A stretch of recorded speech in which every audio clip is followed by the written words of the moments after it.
ಇತ್ತೀಚಿನ ಸಂಚಿಕೆಗಳನ್ನು ಜಾಹೀರಾತಿನ ಕಿರಿಕಿರಿ ಇಲ್ಲದೆ ನೋಡಿ.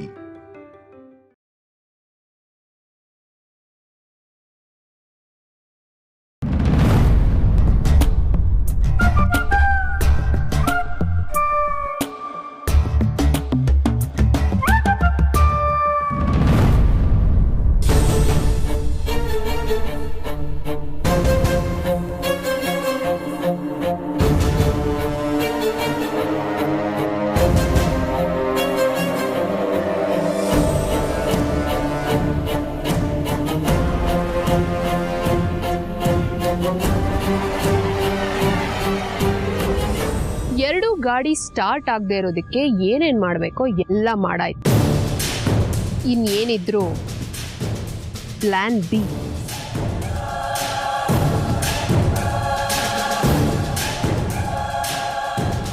ಹಲೋ, ನೀನ್ ಏನ್ ಮಾಡ್ತೀಯೋ ಹೇಗ್ ಮಾಡ್ತೀಯೋ ನನಗದ್ ಗೊತ್ತಿಲ್ಲ. ನಮ್ಮ ಮನೆಯಿಂದ ದೇವಸ್ಥಾನಕ್ಕೆ ಹೋಗೋ ಎಲ್ಲಾ ರೋಡ್ಗಳು ಬ್ಲಾಕ್ ಆಗ್ಬೇಕು. ನಿನಗೇನ್ ತಲುಪಬೇಕೋ ಅದು ಬಂದು ತಲುಪತ್ತೆ. ಅರ್ಥ ಆಯ್ತಾ?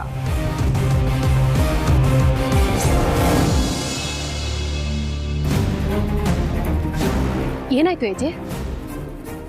ಗೊತ್ತಿಲ್ಲ ದುರ್ಗಾ, ಎಲ್ಲ ನಾರ್ಮಲ್ ಆಗಿದೆ, ಬಟ್ ಗಾಡಿ ಸ್ಟಾರ್ಟ್ ಆಗ್ತಾ ಇಲ್ಲ. ವಿಶ್ವರೂಪ್ ಸರ್, ಮೆಕ್ಯಾನಿಕನ್ನು ಕರೆದ್ರೂ ಕೂಡ ಏನು ಪ್ರಯೋಜನ ಇಲ್ಲ ಸರ್. ಯಾಕಂದರೆ ಇಲ್ಲಿಂದ ದೇವಸ್ಥಾನಕ್ಕೆ ಹೋಗೋ ದಾರಿಲಿ ಫುಲ್ಲು ಟ್ರಾಫಿಕ್ ಜಾಮ್ ಇದೆ ಅಂತೆ.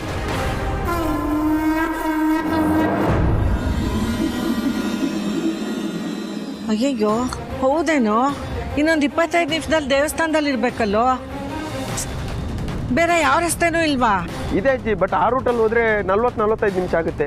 ಈ ರೂಟಲ್ಲಿ ಹೋದರೆ ಸುಮ್ಮನೆ ಟ್ರಾಫಿಕಲ್ಲಿ ಸಿಕ್ಕಾಕೊಳ್ತೀವಿ.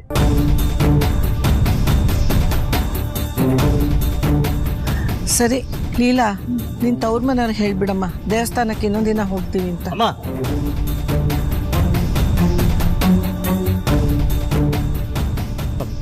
ಏನ್ ಹೇಳ್ತಿದ್ಯಮ್ಮ? ಇವತ್ತು ತುಂಬಾ ಒಳ್ಳೆ ದಿನ ಅಂತ ಹೇಳಿದ್ಯಾ. ಏನೇ ಆಗ್ಲಿ ಇವತ್ತು ದೇವಸ್ಥಾನಕ್ಕೆ ಹೋಗ್ಲೇಬೇಕು. ಎಲ್ಲಾ ದಾರಿನೂ ಬಂದಾಗಿದೆ ಅಂದ್ರೆ ಹೋಗೋದಾದ್ರೂ ಹೇಗೆ ಏಜೆ? ನಾನ್ ಕರ್ಕೊಂಡು ಹೋಗ್ತೀನಿ.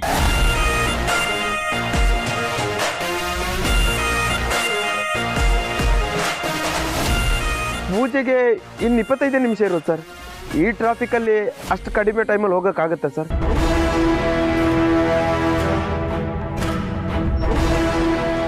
ಆಗುತ್ತೆ. 15 ನಿಮಿಷದಲ್ಲಿ ನಾನು ಲೀಲನ ದೇವಸ್ಥಾನಕ್ಕೆ ಕರ್ಕೊಂಡು ಹೋಗ್ತೀನಿ.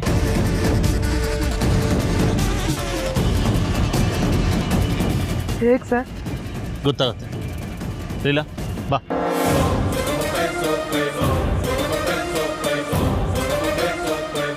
ಹೇಗೆ ಗೊತ್ತಾಗುತ್ತೆ?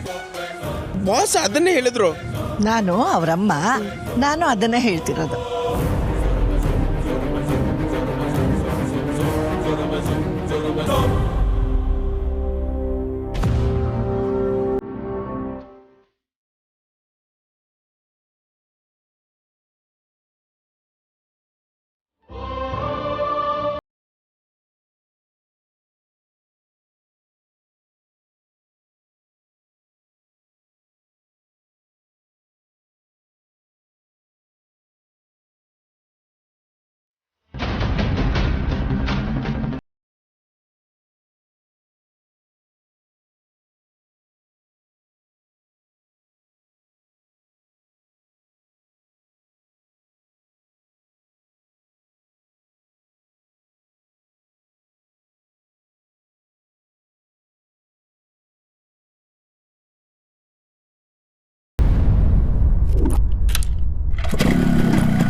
ಬಾ ಹೋಣ.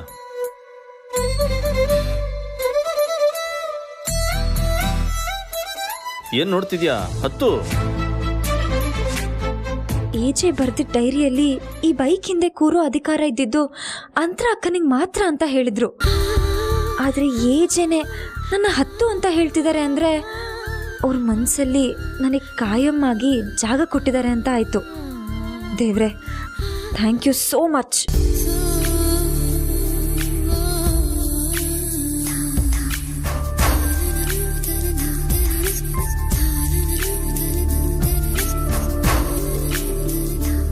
ಇನ್ಮೇಲೆ ಈ ಜಾಗ ನಂದು, ನನಗೆ ಮಾತ್ರ ಸೇರಿದ್ದು.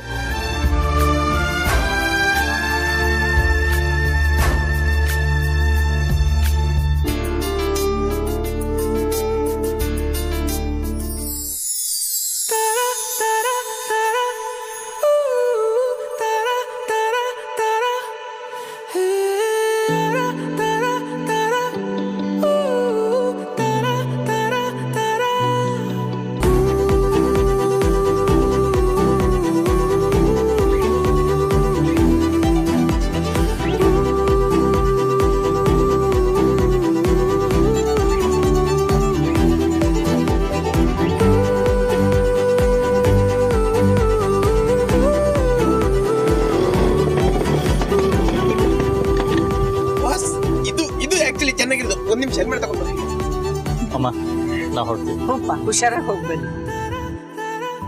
ದುರ್ಗಾ ಅವ್ರೆ, ನಾನು ಬರಲ್ಲ. ಬಾಯ್. ತಗೊಳ್ಳಿ ಸರ್. ಸರ್, ಇದೇ ಕರೆಕ್ಟ್ ಆಪರ್ಚುನಿಟಿ. ಮನಸ್ಸಲ್ಲಿ ಏನೇನಿದೆಯೋ ಎಲ್ಲ ಹೇಳ್ಬಿಡಿ ಸರ್. All the best. Okay madam, ಬಾಯ್.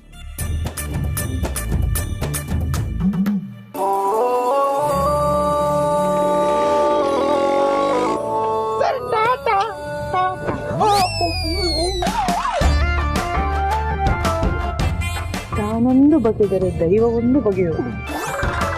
ಲಕ್ಷ್ಮಿ, ಓ ಕರೆದ್ರ ಅಕ್ಕ? ಪಾದಯಾತ್ರೆ ಎಷ್ಟು ಕಿಲೋಮೀಟರ್ಸ್ ಅಂತನಾ? ಜಸ್ಟ್ 8 ಕಿಲೋಮೀಟರ್ ಅಷ್ಟೇ. ವಿಶ್ವರೂಪ, ನೀನ್ ಆಟೋದಲ್ಲಿ ಹೋಗು, ಅಲ್ಲಿ ವ್ಯವಸ್ಥೆ ಮಾಡಕ್ ಸರಿ ಹೋಗುತ್ತೆ. ನಾವು ನಡ್ಕೊಂಡ್ ಬರ್ತೀವಿ. ಎಲ್ಲ ವ್ಯವಸ್ಥೆ ಆಗಿದೆ ಅಜ್ಜಿ, ನೀವು ಬನ್ನಿ ಅಷ್ಟೇ. ಹಾ,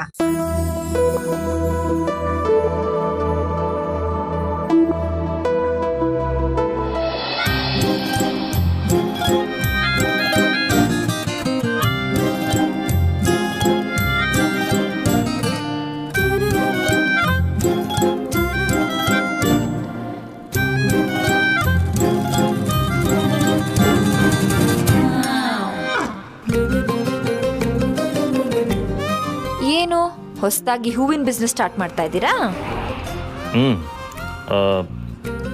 ಎಷ್ಟು ಬೇಕೋ ಅಷ್ಟು ಹೂವು ತೊಗೊಂಡು ಕಸ್ಟಮರ್ಗೆ ಡೆಲಿವರ್ ಮಾಡೋದು. ಪಾ, ಹೂವು ಕೊಡು. ಹೇಳಿ ಸರ್, ಯಾವ ಹೂವು ಕೊಡಲಿ? ದೇವಸ್ಥಾನಕ್ಕೆ, ಸೇವಂತಿಗೆ, ಸನ್ಮಾನ ಮಾಡೋದಕ್ಕೆ ಸುಗಂಧರಾಜ ಸರ್, ಪ್ರಪೋಸ್ ಮಾಡೋದಕ್ಕೆ ರೋಸು ಸರ್. ಯಾವ ಹೂವು ಬೇಕು ಹೇಳಿ ಸರ್? ಪ್ರಪೋಸು, ರೋಸು, ಮಲ್ಲಿಗೆ ಹೂವು ಕೊಡು. ಮಲ್ಲಿಗೆ ಹೂವು ಎಷ್ಟು ಮೊಳ ಬೇಕು ಸರ್? 2 ಮೊಳ.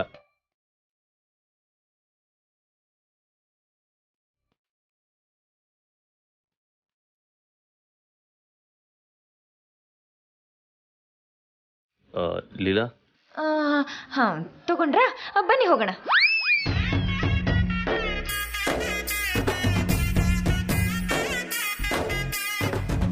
ತಗೋ, ಚೇಂಜ್ ಇಟ್ಕೋ.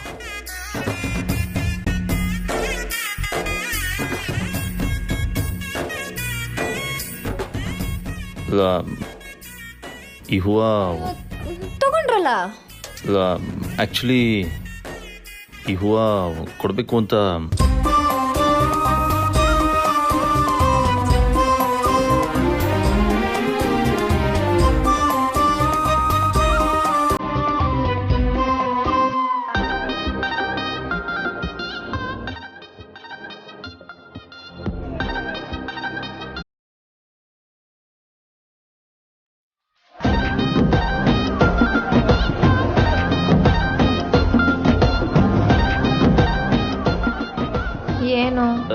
ಏನಿಲ್ಲ, ಟೈಮ್ ಆಯ್ತು. ಹೋಗೋಣ.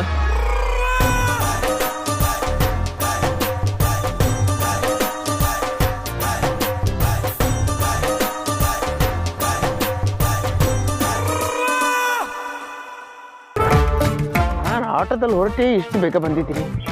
ನಮ್ಮ ಪ್ರಣಯ ಪಕ್ಷಿಗಳು ಎಲ್ಲೋದ್ರು ಕಾಣಿಸ್ತಿಲ್ವಲ್ಲ? ಬಾಸ್ ಎಕ್ಸ್ಲೇಟರ್ ಕೊಟ್ಟಿದ್ದು ಫೋರ್ಸ್ ನೋಡಿದ್ರೆ ಅವ್ರು ನನಗಿಂತ ಮುಂಚೆನೇ ರೀಚ್ ಆಗಬೇಕಾಗಿತ್ತು. ಕಾಣ್ತಾನಿಲ್ವಲ್ಲ ಬಾಸ್. ತಮ್ಮ ಮನಸ್ಸಲ್ಲಿರೋ ಫೀಲಿಂಗ್ಸ್ನ ಲೀಲಾ ಮೇಡಮ್ ಹತ್ರ ಹೇಳಕ್ಕೆ ಬೇರೆಲ್ಲಾದ್ರೂ ಕರ್ಕೊಂಡು ಹೋಗಿರ್ಬೋದಾ? ಹೇಳ್ಕೊಂಡ್ರೆ ಒಳ್ಳೆ ವಿಷಯ. ಇಲ್ಲ ನಮ್ಮ ಬಾಸ್ಗೆ ಧೈರ್ಯ ಸಿಗದೆ ಅವ್ರ ಫೀಲಿಂಗ್ಸ್ನ ಮೈಂಡ್ ವಾಯ್ಸಲ್ಲೇ ಹೇಳ್ಕೊಂಡ್ರೆ ಆ ದೇವರೇ ಕಾಪಾಡಬೇಕು. ಅದರಲ್ಲೂ ನಾನು ಮತ್ತು ಲಕ್ಷ್ಮಿ ಮೇಡಮ್ ಬೇರೆ ಆಟ ಆಡಿಸಿ ಮನಸ್ಸು ಕೊಡಿ ಅಂತ ಹೇಳ್ತೀವಿ. ಇವ್ರು ಅದನ್ನೇ ಹಿಡ್ಕೊಂಡು ನಮ್ಮ ಬಾಸ್ನ ಆಟ ಆಡಿಸಿದ್ರೆ ಪಾಪ ನಮ್ಮ ಬಾಸ್ ಟೈಗರ್ ಪ್ರಭಾಕರ್ ಸರ್ ಥರ ಮಾಸ್ ಹೀರೋ ಆಗಿದ್ರು. ಆದರೆ ಈಗ ಅನಂತ್ ನಾಗ್ ಸರ್ ಥರ ಕ್ಲಾಸ್ ಹೀರೋ ಆಗಿಬಿಟ್ಟಿದ್ದಾರೆ. ಪಾಪ ನಮ್ಮ ಬಾಸ್. ದೇವ್ರೇ ನೀನೇ ಕಾಪಾಡಪ್ಪ.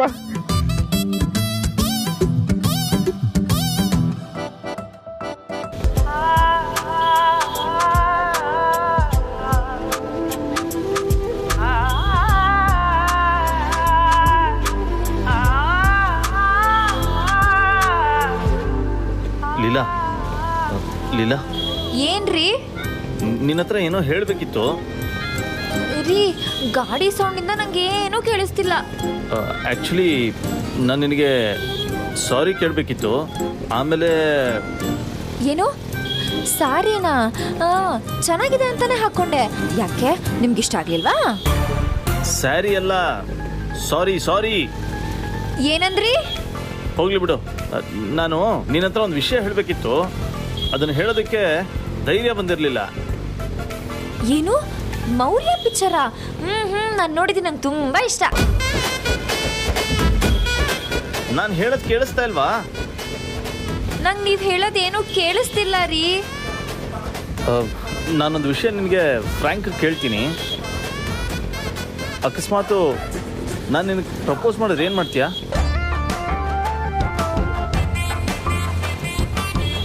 ಏನು ಪೋಸಾ? ಹುಡುಗಿರ್ಗೆ ಪೋಸ್ ಮಾಡು ಅಂದ್ರೆ ಯಾರಾದ್ರೂ ಬಿಡ್ತಾರ? ನನಗೆ ಹೇಳಿದ್ರೆ ನಾನಂತೂ ನೀಟಾಗಿ ಪೋಸ್ ಮಾಡ್ತೀನಪ್ಪ. ಹೈ, ನಾನು ಪ್ರಪೋಸು ಅಂದ್ರೆ ಪೋಸು ಅಂತ ಹೇಳ್ತಾ ಇದ್ದಾಳೆ.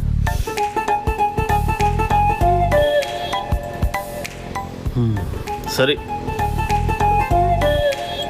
ಲೇಟಾಗಿ ಬರಬೇಕಾಗಿರೋ ನಾನೇ ಆಟೋದಲ್ಲಿ ಬೇಗ ಬಂದಿದ್ದೀನಿ. ಬೇಗ ಬರಬೇಕಾಗಿರೋ ಅವರೇ ಬೈಕಲ್ಲಿ ಲೇಟಾಗಿ ಬರ್ತಿದ್ದಾರೆ. ಎಲ್ಲೂ ಹೋಯ್ತು ನಮ್ಮ ರಾಮ್ಲೀಲಾ ಜೋಡಿ. ಬಂದೇ ಬಿಟ್ರು.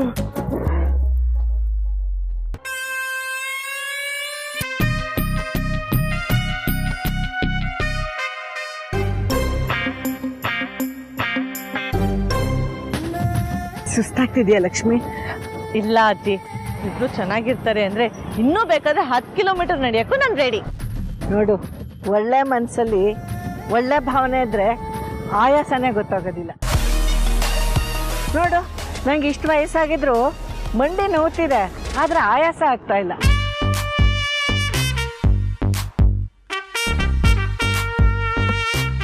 ನಿಜ ಅಜ್ಜಿ, ಮನ್ಸಲ್ಲಿ ಒಳ್ಳೆ ಭಾವನೆ ಇದ್ರೆ ಸಾಕು, ದೇವರೇ ನಮ್ ಕೈ ಹಿಡ್ಕೊಂಡು ನಡೆಸ್ತಾನೆ. ಏನಂತೀರ ದುರ್ಗಾ ಅಕ್ಕ? ಅಜ್ಜಿ, ಹೀಗೆ ನಡ್ಕೊಂಡು ಹೋದ್ರೆ ಬೋರ್ ಆಗುತ್ತೆ, ಹಾಡ್ಕೊಂಡು ಹೋಗೋಣವಾ? ಯಾವ ಹಾಡು? ಆಹಾ, ಕೋಟೆ ಕಟ್ಟಿ ಮೆರೆದವರೆಲ್ಲ ಏನಾದರು, ಮಿಸೆ ತಿರಿ ಮೆರೆದವರೆಲ್ಲ ಮಣ್ಣಾದರು, ಇನ್ನು ನೀನ್ಯಾವ ಲೆಕ್ಕ ಹೇಳು ಸುಕುಮಾರಿಯೇ, ಹೆಮ್ಮಾರಿಯೇ, ಮುತ್ತಿನಂತ ಮಾತೊಂದು ಅಜ್ಜಿ ಸಾರಿ, ಭಕ್ತಿಗೀತೆ ಹಾಡ್ಬೇಕಿತ್ತಲ್ವಾ? ಸಾರಿ ಸಾರಿ. ಹೋಗ್ಲಿ ಬಿಡಮ್ಮ, ನೀತಿ ಇರೋ ಹಾಡು ಯಾವ್ದು ಹಾಡಿದ್ರೇನೋ ಅದರಲ್ಲೂ ಭಕ್ತಿ ಇದ್ದೇ ಇರುತ್ತೆ.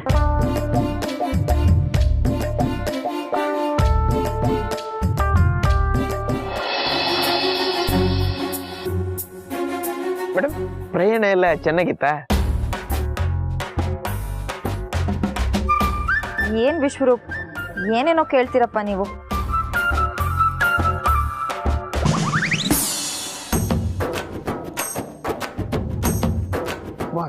ಬೆಂಗಳೂರು ಟ್ರಾಫಿಕ್ಕಿಗೆ ಮೇಡಮ್ ಕೆನ್ನೆ ಕಪ್ಪಾಗೋ ಬದಲು ಟ್ರಾಫಿಕ್ ಸಿಗ್ನಲ್ ತರ ಕೆಂಪಾಗ್ಬಿಟ್ಟಿದೆ. ನಾನು ಕೇಳಿದ ಒಂದೇ ಒಂದು ಪ್ರಶ್ನೆಗೆ ಸಿಪಾಯಿ ಸಿನಿಮಾದಲ್ಲಿ ಬರೋ ಸೌಂದರ್ಯ ಮೇಡಮ್ ತರ ನಾಚಿಕೊಂಡು ಹೋಗ್ಬಿಟ್ರು.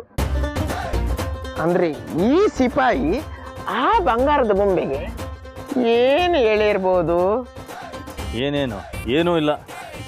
ಈ ಗಾಡಿ ಸೌಂಡ್ಗೆ ನಾನೊಂದು ಹೇಳಿದ್ರೆ ಅವಳಿಗೊಂದು ಕೇಳಿಸ್ತಾ ಇತ್ತು. ಮೊದಲು ಈ ಗಾಡಿ ಸೌಂಡ್ ಚೇಂಜ್ ಮಾಡಿ ಸರ್. ಬಾಸ್ಗೆ ಲವ್ ಆದ್ಮೇಲೆ ಜನರಲ್ ನಾಲೆಜ್ ಸ್ವಲ್ಪ ಕಡಿಮೆ ಆಗಿದ್ಯಾ ಅಂತ. ಅಲ್ಲ, ಬೈಕ್ ಸೌಂಡ್ ಚೇಂಜ್ ಮಾಡು ಅಂತ ಹೇಳ್ತಿದಾರಲ್ಲ, ಅದೇನ್ ಮೊಬೈಲ್ ರಿಂಗ್ ಟೋನಾ ಅಥವಾ ರಿಂಗ್ ಕೊಟ್ಟಾಗ ಬರೋ ಕಾಲರ್ ಟ್ಯೂನಾ ಬೇಕಾದಾಗೆಲ್ಲ ಚೇಂಜ್ ಮಾಡಕ್ಕೆ?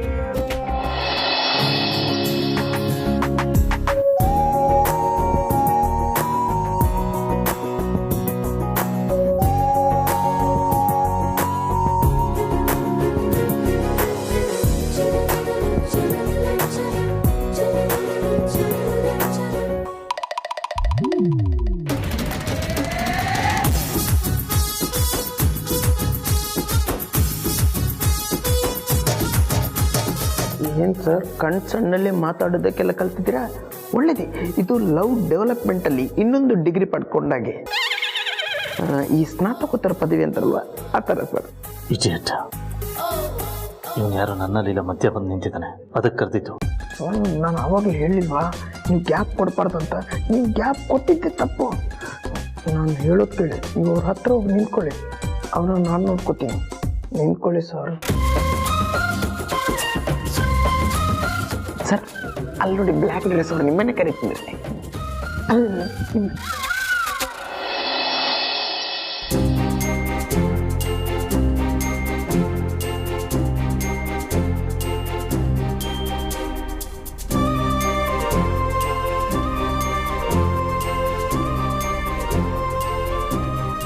ಪರಿಚಯ ಮಾಡಿಸ್ಬೇಕಾ? ಹೆಸರು ಲೀಲಾ ಅಭಿರಾಮ್ ಜಯಶಂಕರ್.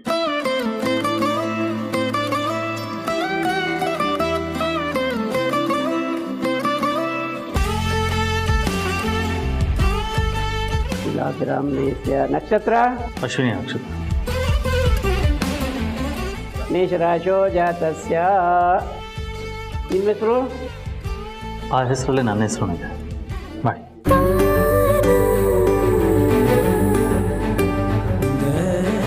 ಕುಟುಂಬಾನಾಂ ಕ್ಷೇಮ ಸ್ಥೈರ್ಯ ವಿಜಯ ವೀರ್ಯ ಆಯುರಾರೋಗ್ಯ ಐಶ್ವರ್ಯಾಭಿಸಿದ್ಧ್ಯರ್ಥಂ ಸಮಸ್ತ ಸನ್ಮಂಗಲ ಪ್ರಾಪ್ತ್ಯರ್ಥಂ.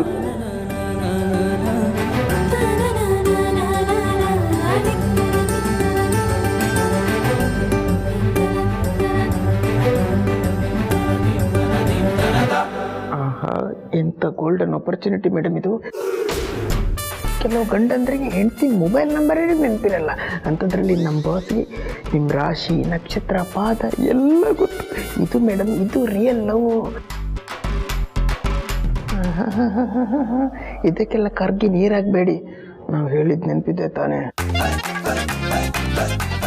ಆಟಾಡಿಸಿ ಕಾಯಿಸಿ ಮನಸ್ಕೊಡಿ, ಸುಮ್ಮನೆ ಒಪ್ಕೊಳ್ಳೋದಲ್ಲ, ಗೊತ್ತಾಯ್ತಲ್ಲ? ನೀವು ಅರ್ಚನೆ ಮುಗಿಸ್ಕೊಂಡು ಬನ್ನಿ, ನಾನು ಹೆಜ್ಜೆ ಪ್ರದಕ್ಷಿಣೆ ಹಾಕ್ತಾ ಇರ್ತೀನಿ.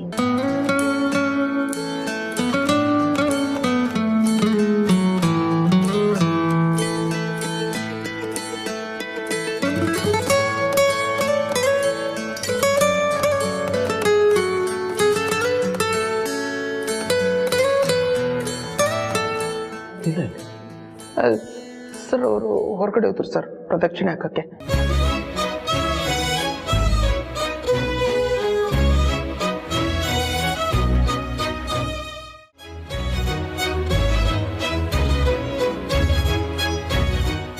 Sir sir sir sir sir ಒಂದು ನಿಮಿಷ, ನಾನು ಹೇಳೋದು ಕೇಳಿ. ಸ್ವರೂಪ್, ನಾನು ಧೈರ್ಯ ತಂದ್ಕೊಂಡಿದ್ದೀನಿ, ದೇವ್ರ ಹತ್ರ ಕೇಳ್ಕೊಂಡಿದ್ದೀನಿ. ಮೋರೋವರ್ ಅಮ್ಮ ಹೇಳಿದ್ದಾರೆ ಇವತ್ತು ಏನು ಅನ್ಕೊಂಡ್ರು ಆಗುತ್ತೆ ಅಂತ. So you don't disturb me, okay? Sir, ನಾನು ಅದನ್ನೇ ಹೇಳಕ್ ಬರ್ತಿದ್ದೀನಿ. ದಯವಿಟ್ಟು ಒಂದು ನಿಮಿಷ ನನ್ನ ಮಾತು ಕೇಳಿ. ಸರಿ ಹೇಳು, ಏನದು? ಸರ್, ಏನು ಮಾಡ್ತಿದ್ದೀರಾ ಸರ್? ಏನ ಸ್ವರೂಪ್, ನಾನು ನನ್ನ ಹೆಂಡತಿನ ಪ್ರೀತಿ ಮಾಡ್ತಾ ಇದ್ದೀನಿ. And don't tell me that's wrong. Sir, ನಾನು ಹಾಗೆ ಹೇಳ್ತಿಲ್ಲ ಸರ್. ಇನ್ನೊಂದ್ಸಲ ನಾನು ನಿಮ್ಮ ಬಾಮೈದನ ಸ್ಥಾನದಲ್ಲಿ ನಿಂತು ಹೇಳ್ತಿದ್ದೀನಿ ಸರ್. ಉಪ್ಪಿ ಸರ್ ಅವರು ಏನು ಹೇಳಿದ್ದಾರೆ ಸರ್?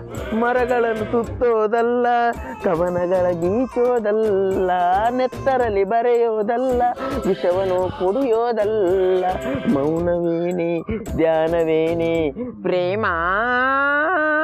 ಸರಿ, ಅದಕ್ಕೆ ಅಂತ ನನ್ನ ಪ್ರೀತಿನ ಹೇಳ್ಕೊಳ್ದೇ ಇರೋಕ್ಕಾಗತ್ತಾ?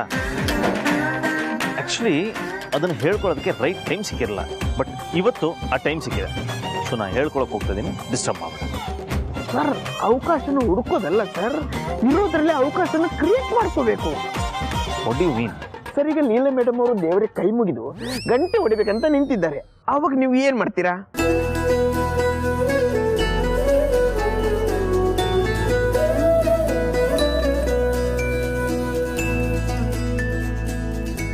ದೇವ್ರೆ, ನೀನು ನಂಗೆ ಮೋಸ ಮಾಡ್ತಿದ್ಯಾ. ನಿನ್ನ ಹತ್ರ 2 ಆಪ್ಷನ್ ಇತ್ತು. ಒಂದು, ಗಂಟೆನ ಕೆಳಗೆ ಹಾಕ್ಬೇಕಿತ್ತು, ಇಲ್ಲ ನನ್ನ ಹೈಟಾಗಿ ಬೆಳೆಸ್ಬೇಕಿತ್ತು. ನೀನು 2 ಮಾಡಿಲ್ಲ. ಈಗ ನನ್ನ ಗಂಟನ ಹೇಗೆ ಹೊಡಿಲಿ ನೀನೇ ಹೇಳು. ಇನ್ನೊಂದ್ಸತಿ ಟ್ರೈ ಮಾಡೋಣ.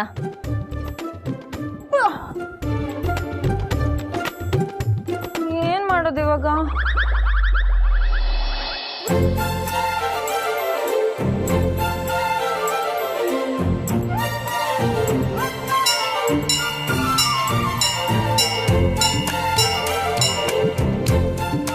ದೇವ್ರೆ, 2 ಆಪ್ಷನ್ ವರ್ಕ್ ಆಗ್ಲಿಲ್ಲ ಅಂದ ತಕ್ಷಣ ನೀನೇ 3ನೇ ಆಪ್ಷನ್ ಕೊಟ್ಬಿಟ್ಟಿಯಲ್ಲ. Thank you so much. ಎಲ್ಲರಿಗೂ ಒಳ್ಳೇದು ಮಾಡು.